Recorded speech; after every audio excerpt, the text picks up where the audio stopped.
¿Qué tal? ¿Cómo están amigos y amigas de esta comunidad? Gracias. Seguimos platicando con ustedes. Oiga, pues déjeme comentarle un tema. Déjeme primero poner bien el micrófono. A ver, porque está conectado. Ahora sí, ¿cómo están? Oigan, a ver, déjenme comentarles un tema que ha trascendido y que me parece importante, no solamente a aquellos que les gusta el fútbol, sino para ir dimensionando lo que pasa con las llamadas barras. Estas barras que son una imitación de lo que pasa en Argentina, que fueron traídas a México por el Club Pachuca, por Jesús Martínez y por este señor Fassi, ¿no?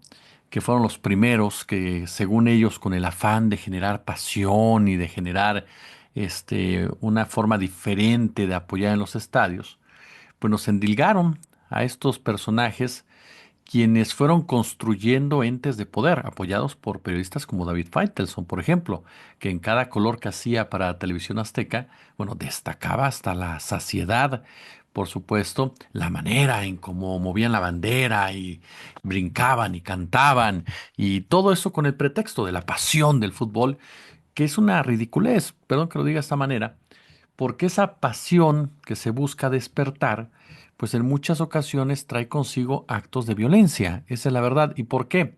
Porque ya en alguna ocasión, si no mal recuerdo, Gabriel Regino comentó, cuando era subsecretario de Seguridad en la época de Andrés Manuel López Obrador como jefe de gobierno y Marcelo Ebrard como secretario de Seguridad, el vínculo entre las barras y el narcotráfico, el vínculo entre las barras y los grupos delictivos, y que en muchas ocasiones esas rivalidades que se daban en las calles, ¿no? Por la venta de droga, por ejemplo, se trasladaban a las tribunas. Y es algo que pasó en no una, sino en varias ocasiones en el caso de la Porra del América, la Monumental, y la Porra de los Pumas, la Rebel, ¿no? Ahora, nuevamente esta última se ve involucrada en la polémica. Se ve involucrada a raíz de que se dan a conocer fotografías, imágenes, ¿no? De sus líderes, de sus presuntos cabecillas, quienes aparecen con armas de fuego, por ejemplo. Así, imágenes con gente armada, gente de esa porra, cabecillas de esa porra y además la venta de droga. La Rebel, usted lo sabe, es uno de los grupos de animación más destacados de los Pumas, de la UNAM, y esto no lo dejemos de lado, de la UNAM. O sea, no es solamente Pumas, el equipo de fútbol, no, es lo que representan los Pumas y es la UNAM. Bueno, fue señalado este grupo luego de que uno de sus integrantes fue descubierto promoviendo la venta de drogas al interior del Estadio Olímpico Universitario. De acuerdo con el periodista Antonio Nieto, uno de los líderes de la Rebel, anunciaba a través de una página de Facebook pedidos para mañana de dulces típicos. You know, what I mean. Es decir, saben a lo que me refiero. Entrego antes y durante el juego. Antes y durante el juego. Es decir, están vendiendo droga durante los partidos de fútbol, ¿no? Así se puede leer en el perfil de Lucas TPR Reload, uno de los supuestos líderes precisamente de esta porra. De acuerdo al comunicador que difundió la información, el Lucas es el dealer de los juegos de los Pumas en la zona del Pebetero, ahí en el Estadio Olímpico, aunque ya también se encuentra en la mira de la Secretaría de Seguridad de la Ciudad de México. De acuerdo al medio W Deportes, hay varios líderes identificados de la Rebel: Víctor Jonathan García el John, además de Jorge Edwin Iquique, aunado a un par más con los apodos del Mamado y el Rosas. Y este nuevo problema para la Rebel se ha destapado apenas hace unos días, después de que varios de sus integrantes fueron señalados por agredir a una familia compuesta por al menos un par de mujeres, un menor de edad y un varón adulto en la zona del Pebetero durante el juego ante Rayados de Monterrey el pasado 16 de marzo. Sin embargo, no hubo detenidos durante el incidente y el club como tal intenta darle carpetazo a este asunto. Los Pumas tienen muchos años con problemas, esa es la realidad. Es una institución que pasó de ser un ejemplo, que pasó de ser algo verdaderamente honorable en el fútbol, generador, promotor de jóvenes talentos, con un comportamiento ético. ¿Por qué? Porque entendía ese vínculo con la UNAM. Había una frase de parte del ingeniero Guillermo Aguilar Álvarez, que es el gran directivo de los Pumas, el gran creador de la grandeza de los Pumas, el ingeniero Guillermo Aguilar Álvarez, que decía algo muy cierto. Ajá. La UNAM forma a las personas en las aulas, bueno, nosotros las formamos a través del deporte. Y había toda esta cohesión ideológica, esta afinidad de lo que significaba tener ese puma en el pecho. Lamentablemente, con esta llegada de las barras, en Pumas, ¿se acuerda usted que siempre estuvo la porra? Había una porra que estaba ahí, que era histórica, que lanzaba sus groserías, que lanzaba las Goyas y demás, y de repente, ¡pum!, apareció esta porra, la Rebel, comenzó a crecer, ¿no? Animada por directivos, por gente del equipo, por promotores y también por la gente que le gustaba el relajo que se hacía en la tribuna, la gente que le gustaba pues el baile, el brinco y demás, ¿no? Y empezó a desplazar, ¿no? A las porras, a las primeras porras de los Pumas, ¿no?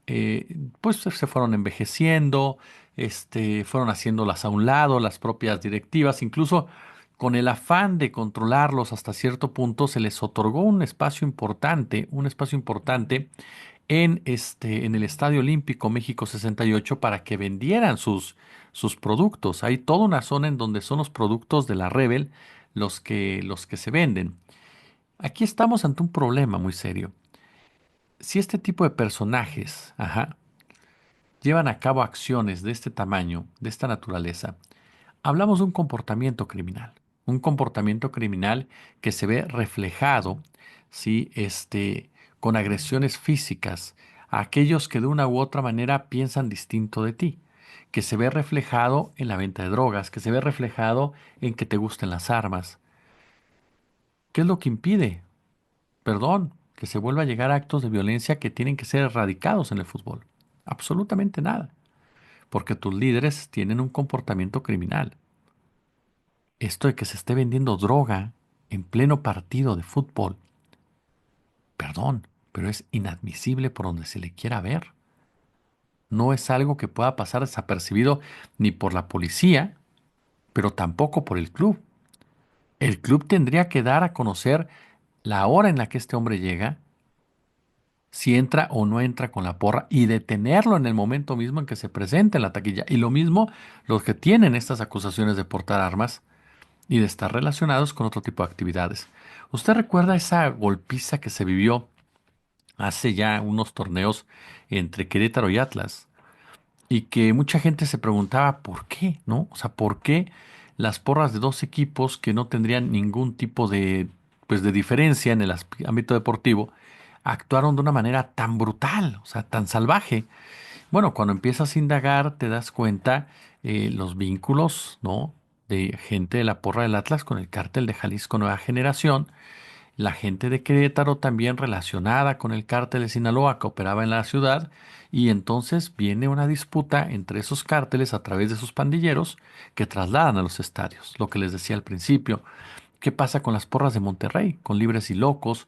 ¿Qué pasa, por supuesto, con las porras, insisto, de Nuevo León, ¿no? Tanto de Monterrey como de Tigres. Porras que también han sido señalados muchos de sus integrantes de estar metidos en otras cosas que no son precisamente la animación.